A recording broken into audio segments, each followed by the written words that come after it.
Welcome to Bloodstained Stories, where we dive deep into the dark and gripping world of true crime.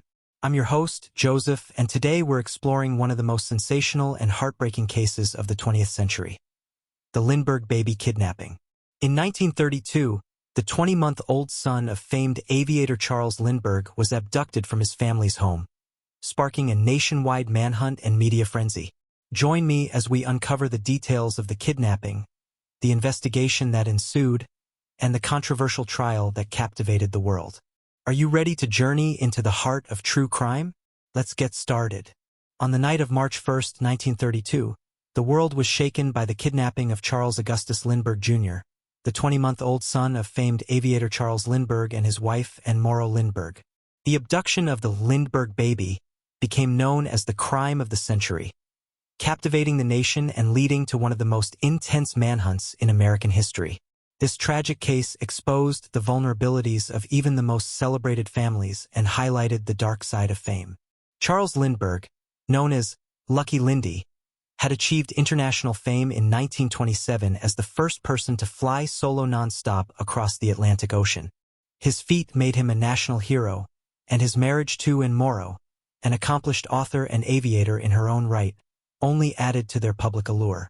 The couple's first child, Charles Jr., born in 1930, became an instant subject of public fascination. Despite their fame, the Lindberghs sought a private life. They built a secluded home in Hopewell, New Jersey, hoping to shield their young family from the relentless media attention. However, their efforts to maintain privacy would prove tragically insufficient. On the evening of March 1, 1932, Betty Gow, the family's nurse, put Charles Jr. to bed in his second-floor nursery at around 7:30 p.m. At approximately 10 p.m., when Anne went to check on the child, she discovered an empty crib and an open window. A ransom note demanding $50,000 was found on the windowsill, written in broken English and signed with a peculiar symbol comprising 3 holes. Panic and chaos ensued as the Lindberghs alerted the authorities. Local and state police, along with the FBI, quickly descended on the Lindbergh home. The discovery of a makeshift ladder outside the nursery window indicated that the kidnapper had used it to enter and exit the house, carrying the child away into the cold March night. The initial investigation was plagued by difficulties. The public and media swarmed the Lindbergh estate, compromising the crime scene. The ransom note, demanding $50,000, was scrutinized, but its cryptic language and unusual handwriting offered few clues. Charles Lindbergh himself took an active role in the investigation, leveraging his fame and connections to appeal for information. The kidnapper sent additional ransom notes over the next few weeks, raising the demand to $70,000. A series of intermediaries, including Dr. John F. Condon, a retired school principal, communicated with the kidnapper under the alias Jafsey. Despite their efforts, the trail remained frustratingly cold. On April 2, 1932, the ransom was paid in marked gold certificates, but the promised return of Charles Jr. did not occur. Weeks of anguish turned to despair when, on May 12, 1932, the decomposed body of the Lindbergh baby was discovered in a wooded area just a few miles from the Lindbergh home. The child had died from a blow to the head, and his body showed signs of exposure to the elements.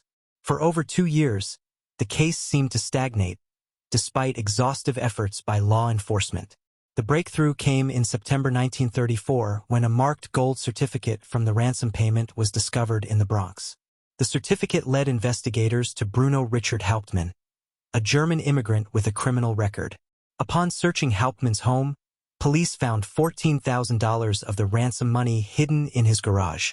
Additional evidence, including wood from the kidnap ladder matching Hauptmann's attic flooring and handwriting analysis linking him to the ransom notes, solidified the case against him. The trial of Bruno Richard Hauptmann began in January 1935 in Flemington, New Jersey, attracting massive media attention. Dubbed the trial of the century, it was a spectacle of unprecedented proportions. The prosecution, led by Attorney General David T. Willans, presented compelling evidence tying Hauptmann to the crime. The defense argued that Hauptmann was an innocent carpenter who had been framed.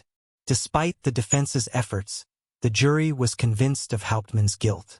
On February 13, 1935, he was found guilty of first-degree murder and sentenced to death.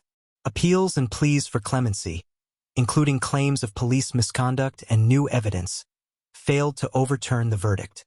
On April 3, 1936, Hauptmann was executed in the electric chair at Trenton State Prison. The Lindbergh kidnapping had a profound impact on American society and law. It led to the passage of the Lindbergh Law, which made kidnapping a federal crime if the victim was taken across state lines, or if the mail was used for ransom demands. This legislation significantly enhanced the FBI's ability to investigate and prosecute kidnapping cases. The case also exposed the vulnerabilities of even the most privileged families and the dangers of intense media scrutiny. Charles and Anne Lindbergh, shattered by the loss of their son, withdrew from public life, eventually relocating to Europe to escape the relentless attention. Over the years, debates about Hauptmann's guilt have persisted, with some suggesting he may have been a scapegoat. However, most historians and legal experts concur that the evidence against Hauptmann was overwhelming. The Lindbergh baby kidnapping remains one of the most notorious crimes in American history. The abduction and murder of Charles Augustus Lindbergh Jr. highlighted the pervasive fear and vulnerability that can accompany fame and wealth. The subsequent investigation and trial captivated the nation, illustrating both the tenacity of law enforcement and the relentless quest for justice in the face of unimaginable tragedy. Reflecting on this dark chapter, we are reminded of the profound impact of crime on its victims and the enduring quest for safety and justice in society. The legacy of the Lindbergh case continues to resonate, underscoring the importance of vigilance, empathy, and the unyielding pursuit of truth in the face of adversity. Thank you for joining us on this episode of Bloodstained Stories as we examined the tragic and sensational case of the Lindbergh baby kidnapping. If you found this deep dive into one of America's most infamous crimes compelling, please subscribe and leave a review. Your support helps us bring more in-depth true crime stories to you. Follow us on social media for updates and behind-the-scenes content. Have a theory or a case you'd like us to cover?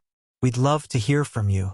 Until next time, stay curious, stay safe, and keep exploring the mysteries of the true crime world.